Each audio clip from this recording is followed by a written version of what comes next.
Well, good day, folks. Welcome to the MB Wildman channel. Today's video is going to be a little something different. We're going to do our very first catch, clean, and cook video on our black bear. So, as most of you know, last week Elliot and I were able to take a black bear off our new spot. We were able to film the whole hunt. It was really good, really exciting. And if you haven't yet seen the video of that hunt, it's on the channel. We just uploaded it a couple of days ago. So go ahead and check that out. We'd appreciate it. Listen, if you haven't yet subscribed to the MB Wildman channel, go ahead and hit that subscribe button. Turn on that bell so that you get notified when we upload new content. We don't want you to miss any videos. And as always, we're looking for questions, comments, feedback, whatever you got, especially with this video where we're going to show you a couple different recipes for black bear. We'd certainly like some new suggestions and whatever you do with your black bear, then we certainly would appreciate the feedback. So here we go with our first catch, clean, and cook video. We were able to get a nice eater bear. He was about 135 pounds, so just a really good size for eating. Okay, got a bear coming in. He's coming in on the right-hand side.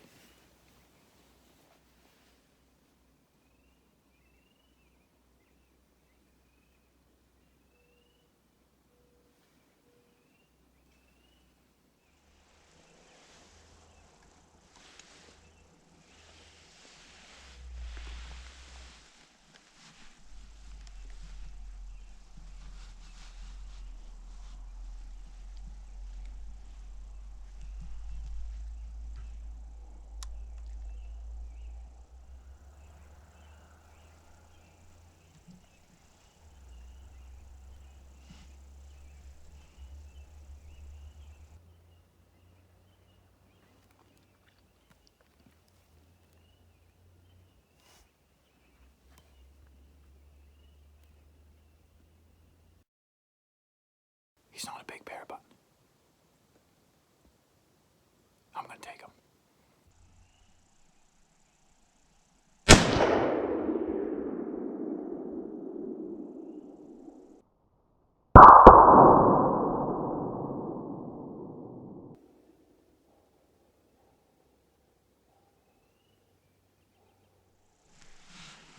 Whew. Yeah, that's a good shot. Whew.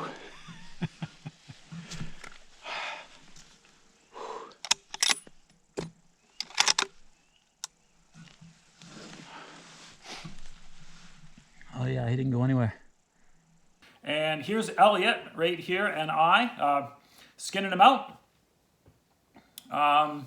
And we were able to let him hang a couple days. It has been cool. And then we're gonna cut them up here. We do our own butchering. I'm not a professional by any means, so whatever I'm showing you here is just what I do. It's not necessarily the right way to do it, but it is what we do here. The first thing that we always like to do is like to cut the tenderloin out. And if you don't know, the tenderloin is kind of on the inside or along the backbone, right, just in front of the where his hips would be on the inside. I don't know if you can see it here in the video. I'll show you cutting them out, but. What we like to do with those, we make a dish called honey ginger bear strips, and we use these out of, I always use the tenderloin for these. It's really, really good. The next one that we like to do is, and I do at least one batch of these up every year, and these are bacon wrapped backstrap. It's a lot of bees in there, but you got black bear bacon wrapped backstraps, and man, are they ever good. So this is a real simple one, easy to do. If you can see, if you've never cut the backstraps out of your bear, like if you have a butcher do it, you're never going to get backstraps because they end up as T-bone steak and all kinds of other different things. But when we process the meat ourselves, I always like to cut those two nice tender strips off the back, right down the backbone of the bear. I'll show you here in the video how we're cutting those out, and then we'll skip right over into the recipe that we use and the way that we bake these up with bacon. Oh, so good.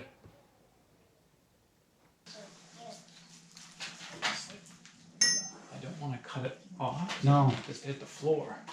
But I got to get through that little layer of fat in the back. Like see how fatty. Let him turn. See how fatty his back is. Jeez. Right. So, like you're gonna have a strip down each side of his spine. But you got to get in near his backbone right here. Mm-hmm. So unlike a deer whose backbone comes right out, like on a deer's backbone's right there when you skin it, right? Yeah. This you got to kind of find. and you got to go all the way down the back till you get right to You think his front shoulders. on a spring beer, like I thought it wouldn't be as much fat, you know, like them after. Well, this isn't. You should see a fall bear. Figure out over here. Like again, it's not like a deer's is rounder because of the way they're built, and a bear's like that's it right there. You're looking at it right there. Yeah, flat part. that's it. So we got to come over here, and basically come down this way to the front shoulder again, and then this chunk right here that we're going to cut out, that's going to be the back strap.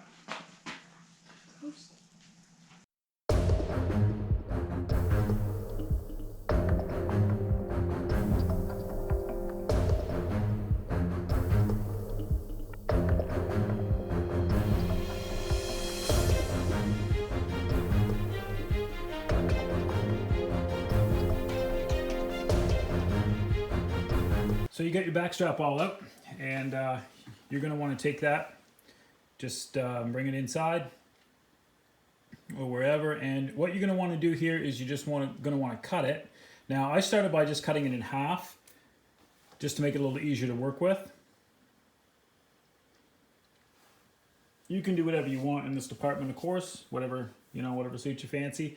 Then what you want to do is you want to just chunk it up into pieces that are roughly the width of the size of a slice of bacon. So I had mine cut, well, as you can see here, they're about an inch to maybe even 1.25 inches thick. And you just want to make a bunch of these little slices of them. It doesn't really matter what shape they are. We'll get to that just in a little minute.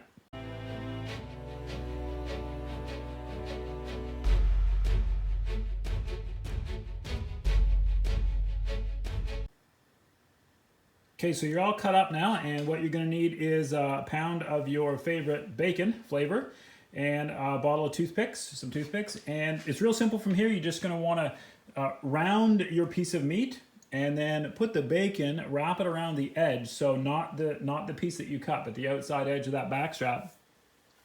And a piece of bacon, if you use a regular, kind of just average everyday bacon, should make about 2.5, sometimes even 3 wraps of your backstrap strip, and that's what it kind of looks like. And then you just want to poke a toothpick through it to hold the bacon in place.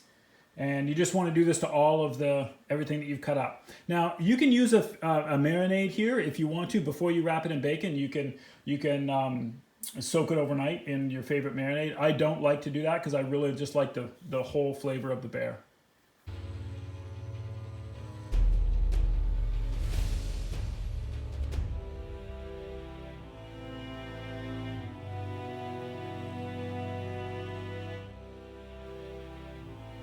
Once that's done, I use a tray that will drip grease down through it. I've done this on a cookie sheet before, and I just find that the bacon leaves a lot of grease, so we use this drip tray that we have. It's about 1.5 inches deep, and then it's got these grates in the top that you can go ahead and just put them on. Just be careful that they don't touch. If you put them on the tray and they touch together, the bacon tends to attach to the piece of bacon beside it. Fill your tray up and head to the oven. So we preheat the oven to 350. 350, not 355. And then we just pop them in the oven.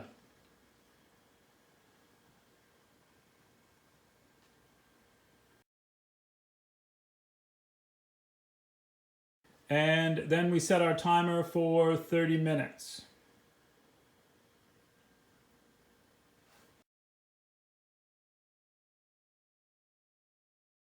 All right, 30 minutes later, they're done. And, well, this part's done, I guess. Pull them out. Careful, they're going to be real hot. The bacon's not going to be quite cooked yet, but you'll see that the bear is starting to really brown up nice. And then you just want to flip each one of them over, depending on the tray that you have.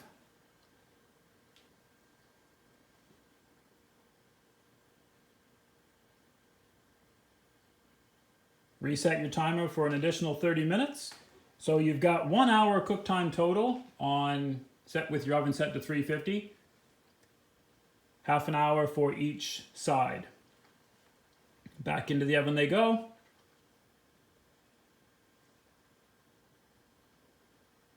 30 minutes later, so my hour's up. Out they come, and they are ready to serve. They're all done at this point. You see the bacon has browned up real nice.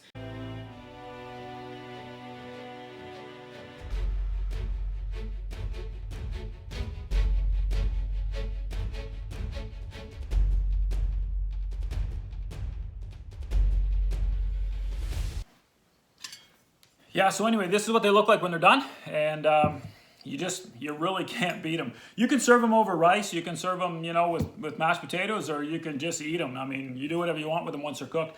But this is one of my favorite ways to enjoy bear. Don't forget to take the toothpick out, just so you know. You end up eating that, okay?